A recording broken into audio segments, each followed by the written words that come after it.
Bonjour à tous. Aujourd'hui, on s'attaque à une œuvre majeure, un livre à la fois influent et, oui, assez déstabilisant. Il s'agit du Bouc émissaire de René Girard. C'est vraiment le genre de livre qui, une fois qu'on l'a lu, nous force à regarder d'un œil complètement neuf nos mythes, notre histoire et peut-être même qui nous sommes. Alors, c'est parti, on plonge là-dedans ensemble. Alors, on commence avec ce poème. On est au XIVe siècle. L'auteur, c'est Guillaume de Machaut. Et il nous décrit une scène qui était malheureusement assez banale pour son époque. Imaginez, une terrible épidémie de peste ravage tout. Et que se passe-t-il? La communauté juive est accusée. Accusée d'avoir empoisonné les puits. Et bien sûr, ça a déclenché des persécutions d'une violence inouïe. Pour les gens de l'époque, c'était une évidence, une explication logique. Pour nous, aujourd'hui, ça nous paraît fou, une terrible superstition. Mais voilà, et c'est vraiment le point de départ de toute la pensée de Girard. Ce qui est fascinant, c'est que ce genre de récit, ce récit de persécution, il suit un schéma, un modèle incroyablement rigide. Toujours le même.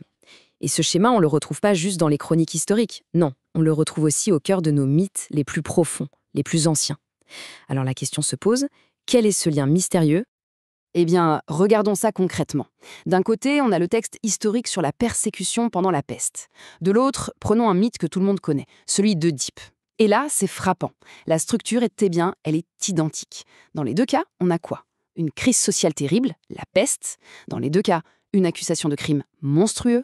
Ensuite, une explosion de violence collective dirigée contre un seul accusé. Et à la fin, le calme revient, la paix est restaurée. C'est ce que Girard va appeler un stéréotype de la persécution. Ok. Alors, pour comprendre comment on en arrive là, il faut voir que ce mécanisme, il ne sort pas de nulle part. Girard insiste là-dessus, il y a des conditions bien précises. Tout part d'une crise. Mais pas une petite crise, non. Une crise sociale si profonde, si totale, qu'elle anéantit littéralement tout l'ordre social existant. Ce témoignage d'un moine portugais du XVIIe siècle, c'est saisissant. Ça décrit la situation à la perfection. Lors d'une grande épidémie comme la peste, tout s'effondre. Vraiment tout. Les hiérarchies, les lois, les liens familiaux, tout ce qui normalement structure une société. Et c'est ça que Girard appelle l'indifférenciation. C'est un concept super important, c'est quand toutes les différences qui créent de l'ordre, eh bien, elles disparaissent. Et à la place, il ne reste plus que le chaos. Et là, imaginez la situation. Dans cette confusion absolue, face à un désastre qui semble n'avoir aucune cause, aucune logique, il y a une question qui devient obsédante, qui tourne en boucle. Mais c'est la faute à qui? La communauté a désespérément besoin, de trouver un responsable, un coupable unique, une cause simple et identifiable à tout ce malheur. Et c'est cette recherche effrénée d'un coupable qui va mettre en marche ce que Girard a identifié comme le mécanisme du bouc émissaire. C'est un processus social quasiment universel qui a un but bien précis, restaurer l'ordre, repartir du chaos pour refabriquer de la certitude. Alors, comment ça marche exactement? Eh bien, c'est un processus psychologique et social assez puissant. Toute la communauté, d'un seul coup, va se persuader qu'une seule personne ou qu'un petit groupe est la cause de tous ces malheurs. C'est un transfert massif.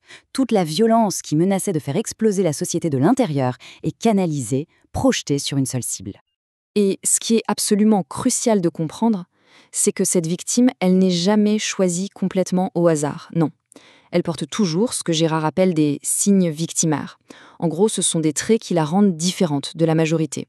Ça peut être une minorité ethnique ou religieuse, une maladie, un handicap, ou même des extrêmes sociaux comme être très riche ou très pauvre. En fait, n'importe quoi qui la fait sortir du lot, qui la désigne comme pas tout à fait comme nous. Donc si on résume la mécanique, elle est vraiment implacable. Étape 1, une crise qui crée le chaos. Étape 2, on désigne une victime qui porte ces fameux signes. Étape 3, toute la communauté, unie comme un seul homme, projette sa haine sur elle. Étape 4, on l'expulse ou on la tue. Et là, c'est presque un miracle. La violence retombe, l'ordre revient. Et c'est là que le piège est terrible. Pour la communauté, cette paix retrouvée, c'est la preuve irréfutable que la victime était coupable. La boucle est bouclée. Le mécanisme a fonctionné. Alors, pour René Girard, ce mécanisme est partout. Il est tellement fondamental qu'il pense que toute la mythologie humaine, depuis Œdipe jusqu'aux mythes fondateurs les plus anciens, est construite sur ce secret, sur ce lynchage originel. Mais, d'après lui, il existe un ensemble de textes qui va venir tout changer, qui va faire voler ce système en éclats. Et c'est là qu'on touche au cœur de l'hypothèse de Girard, une idée absolument radicale. Il nous dit « Et si tous les mythes n'étaient en fait que ça, des récits de persécution, mais racontés du point de vue des persécuteurs ?» Un mythe, ce serait l'histoire d'un lynchage réussi qui a ramené la paix. Et c'est pour ça que la victime, comme Oedipe, y est toujours coupable, toujours. Parce que c'est la foule qui raconte l'histoire, c'est son point de vue qui a survécu. Et puis, on a les récits de la Passion du Christ. Et là, c'est incroyable, parce qu'on retrouve exactement le même schéma. Une crise, une accusation, une foule unanime qui réclame la mort. Tout y est. Sauf une chose qui change tout. Pour la toute première fois dans l'histoire de l'humanité, le texte ne prend pas le parti de la foule, mais celui de la victime. Il affirme haut et fort son innocence. Et en faisant ça, le mécanisme est exposé au grand jour. Le mythe est brisé. Et il y a cette phrase prononcée sur la croix, qui pour Girard est la clé de voûte de toute sa démonstration. « Père, pardonne-leur, car ils ne savent pas ce qu'ils font. » Ce n'est pas une condamnation, c'est une explication.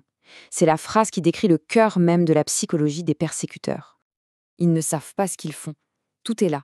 Ça signifie que les persécuteurs, la foule, ne mentent pas. Ils ne sont pas cyniques. Non, ils croient sincèrement, de tout leur être, à la culpabilité de leurs victimes. C'est une conviction absolue. Ils sont prisonniers d'une illusion collective, ce que Girard appelle l'inconscient persécuteur.